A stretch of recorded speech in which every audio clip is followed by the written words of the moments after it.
सबको मेरा शुभोदय और द क्लास स्टूडियो में आपका स्वागत है। आज हम 7वीं कक्षा की हिंदी में पाठ 13 बोल उठी बिटिया इस पद्य को सीखेंगे। बोल उठी बिटिया। इस पद्य को लिखने वाली कवियत्री का नाम है सुभद्रा कुमारी चौहान। ನನ್ನ ಮಗಳು ಮಾತನಾಡಿದಳು ಎನ್ನುವಂತಹ ಈ ಪದ್ಯವನ್ನು ಬರೆದವರು ಶ್ರೀಮತಿ ಸುಭದ್ರಾ ಕುಮಾರಿ ಚೌಹಾನ್ ರವರು। तो पहले हम कवयित्री का परिचय जान लेते हैं, तो फिर आगे बढ़ेंगे। कवि परिचय। सुभद्रा कुमारी चौहान हिंदी की प्रसिद्ध कवयित्री हैं। आपका जन्म 1904 में हुआ और मृत्यु 1948 को एक कार दुर्घटना में हुई। आपकी काव्य पंक्तियाँ खूब लड़ी मर्दानी वह तो झांसी वाली रानी थी प्रसिद्ध है। मुकुल आपका कविता संग्रह है। इसके अलावा आपका कहानी संकलन और शिशु साहित्य भी प्रकाशित है। ಸುಭದ್ರಾ ಕುಮಾರಿ ಚೌಹಾನ್ ರವರು ಹಿಂದಿಯ ಪ್ರಸಿದ್ಧ ಕವಯಿತ್ರಿಗಳಲ್ಲಿ ಒಬ್ಬರು। ಇವರು ಹುಟ್ಟಿದ್ದು 1904ರಲ್ಲಿ ಹಾಗೂ ಒಂದು ಕಾರ್ ಆಕ್ಸಿಡೆಂಟ್ನಲ್ಲಿ, ಒಂದು ಕಾರಿನ ದುರ್ಘಟನೆಯಲ್ಲಿ 1948ರಲ್ಲಿ ಇವರು ಮರಣ ಹೊಂದುತ್ತಾರೆ। ಇವರ ಕವಿತೆಯ ಸಾಲುಗಳಾದಂತಹ ಖೂಬ್ ಲಡಿ ಮರ್ದಾನಿ ವಹತೋ ಝಾನ್ಸಿ ವಾಲಿ ರಾಣಿ ಥಿ ಇದು ತುಂಬ ಪ್ರಸಿದ್ಧವಾಗಿದೆ। ಮುಕುಲ್ ಅನ್ನುವಂತಹ ಒಂದು ಕವಿತೆಯ ಸಂಗ್ರಹವನ್ನು ಕೂಡ ಇವರು ಬರೆದಿದ್ದಾರೆ। ಇದನ್ನು ಬಿಟ್ಟು ಹಲವಾರು ಕಹಾನಿ ಅಂದರೆ ಕಥೆಗಳನ್ನು ಕೂಡ ಇವರು ರಚನೆ ಮಾಡಿದ್ದಾರೆ ಹಾಗೂ ಶಿಶು ಸಾಹಿತ್ಯವನ್ನು ಕೂಡ ಇವರು ಪ್ರಕಾಶನಗೊಳಿಸಿದ್ದಾರೆ, ಅಂದರೆ ಶಿಶು ಸಾಹಿತ್ಯವನ್ನು ಕೂಡ ಇವರು ಬರೆದಿದ್ದಾರೆ ಅನ್ನೋದನ್ನು ನಾವಿಲ್ಲಿ ತಿಳ್ಕೊಬೋದಾಗಿದೆ। ಹಾಗಾದರೆ ಈಗ ಪದ್ಯವನ್ನು ಪ್ರಾರಂಭಿಸೋಣ। अगर आप हमारे चैनल में नए हैं तो हमारे चैनल को प्लीज़ सब्सक्राइब कीजिए और बेल आइकन को प्रेस करना ना भूलें ताकि हमारी लेटेस्ट वीडियोस आप तक पहुंचती रहें। हमारी वीडियोस को लाइक और शेयर ज़रूर करें। प्रस्तुत कविते बोल उठी बिटिया ನನ್ನ ಮಗಳು ಮಾತನಾಡಿದಳು। इस कविता में बिटिया की तुतली बोली और मौत से मिट्टी खाने के प्रसंग का वर्णन है।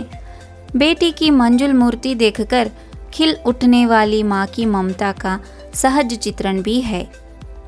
ಈ ಪದ್ಯದಲ್ಲಿ ಕವಯಿತ್ರಿ ಬಾಲ್ಯದಲ್ಲಿ ಮಗಳು ತೊದಲು ನುಡಿಯುವ ಪ್ರಸಂಗ ಹಾಗೂ ಬಾಲ್ಯದಲ್ಲಿ ಮಣ್ಣು ತಿನ್ನುವ ಪ್ರಸಂಗ ಹಾಗೂ ಅವಳ ಮುಗ್ಧವಾದ ಮೂರ್ತಿಯನ್ನು ನೋಡಿ ಸಂತೋಷ ಪಡುವ ತಾಯಿಯ ಮಮತೆಯನ್ನು ಮನಮುಟ್ಟುವಂತೆ ಸಹಜವಾಗಿ ಚಿತ್ರಿಸಿದ್ದಾರೆ।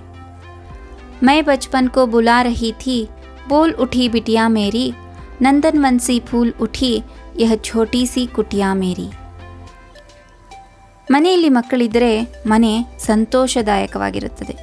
ಇದಕ್ಕೆ ಸಂಬಂಧಿಸಿದಂತೆ ಗಾದೆ ಮಾತೊಂದು ಪ್ರಚಲಿತವಾಗಿದೆ। ಅದೇನಪ್ಪ ಅಂದರೆ, ಮಕ್ಕಳಿರಲ್ಲವಾ ಮನೆ ತುಂಬ, ಕೇಳಿದ್ದೀರಾ? ಹಿಂದಿನ ಕಾಲದಲ್ಲಿ ಜನರೆಲ್ಲ ಈ ಥರ ಹೇಳ್ತಾ ಇದ್ರು, ಮಕ್ಕಳಿರಲ್ಲವಾ ಮನೆ ತುಂಬ ಅಂತ। ಆದರೆ ಈಗಿನ ಕಾಲದಲ್ಲಿ 2 ಮಕ್ಕಳಿದ್ರೆ ಸಾಕು ಅಂತ ಹೇಳ್ತಾರೆ। ಮಕ್ಕಳು, ಅದರಲ್ಲೂ ಚಿಕ್ಕ ಮಕ್ಕಳು ಮನೆಯಲ್ಲಿದ್ದಾಗ ಅವರ ಆಟ ಪಾಠ ನಗು ಚೇಷ್ಟೆ ಎಲ್ಲದರಲ್ಲೂ ದೊಡ್ಡವರು ತಮ್ಮೆಲ್ಲ ಕಷ್ಟಗಳನ್ನು ಮರೆತು ನಕ್ಕು ನಲಿಯುತ್ತಾರೆ। ಮಕ್ಕಳ ಜೊತೆ ಕೆಲವೊಮ್ಮೆ ತಾವೂ ಮಕ್ಕಳಾಗುತ್ತಾರೆ ಹಾಗೂ ಮತ್ತೊಮ್ಮೆ ತಮ್ಮ ಬಾಲ್ಯ ಮರುಕಳಿಸಿದಂತೆ ಅವರಿಗೆ ಭಾಸವಾಗುತ್ತದೆ।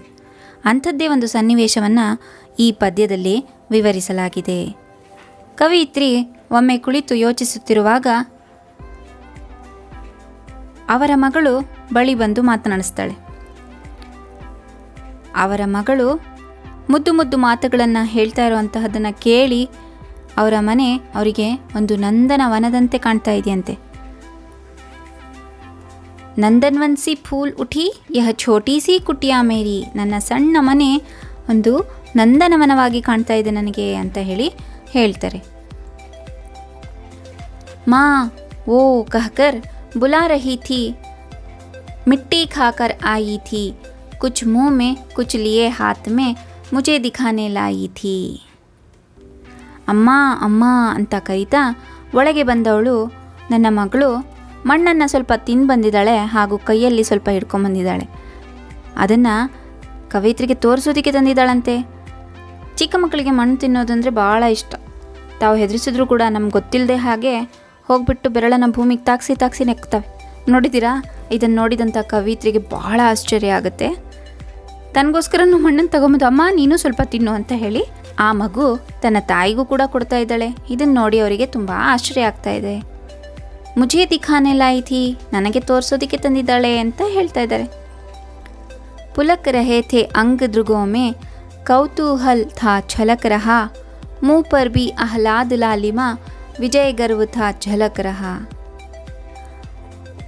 ಹೀಗೆ ಮಣ್ಣನ್ನು ತಂದು ತೋರಿಸ್ತಾ ಇರುವಂಥ ಮಗಳ ಕಣ್ಣುಗಳಲ್ಲಿ ಕುತೂಹಲವಿತ್ತು. ಆ ಕೌತೂಹಲ ಅನ್ನುವಂಥದ್ದು ಮಗಳ ಕಣ್ಣುಗಳಲ್ಲಿ ಇಣುಕ್ತಾ ಇತ್ತು. ಮೈಯೆಲ್ಲ ರೋಮಾಂಚನಗೊಂಡಿತ್ತು. ಆ ಮಗುವಿನ ಮುಖವೆಲ್ಲ ಕೆಂಪಾಗಿತ್ತು. ಆಕೆಯಲ್ಲಿ ಆನಂದ ಸಂತೋಷ ಕಂಗೊಳಿಸುತ್ತಿತ್ತು. ಹಾಗೂ ತಾನೇನೋ ಗೆದ್ದು ಬಂದೇನೋ ಅನ್ನುವಂತಹ ಒಂದು ವಿಜಯ, ಒಂದು ಗೆಲುವಿನ ಗರ್ವ ಆಕೆಯಲ್ಲಿ ಎದ್ದು ಕಾಣುತ್ತಾ ಇತ್ತು ಅನ್ನೋದನ್ನು ಕವಯಿತ್ರಿ ತನ್ನ ಬಾಲ್ಯವನ್ನು ನೆನೆಪಿಸ್ಕೊಳ್ತಾ ಹಾಗೂ ತನ್ನ ಮಗಳ ಬಾಲ್ಯವನ್ನು ನೋಡ್ತಾ ಈ ಒಂದು ಮಾತುಗಳನ್ನು, ಈ ಒಂದು ಕವಿತೆಯನ್ನು ಹೇಳ್ತಾ ಇದ್ದಾರೆ. ಇಲ್ಲಿಗೆ ಈ ಒಂದು ಪದ್ಯ ಪೂರ್ತಿಯಾಯಿತು. यहाँ पर यह पद्य भाग पूरा हुआ. अगली कक्षा में मिलते हैं. धन्यवाद.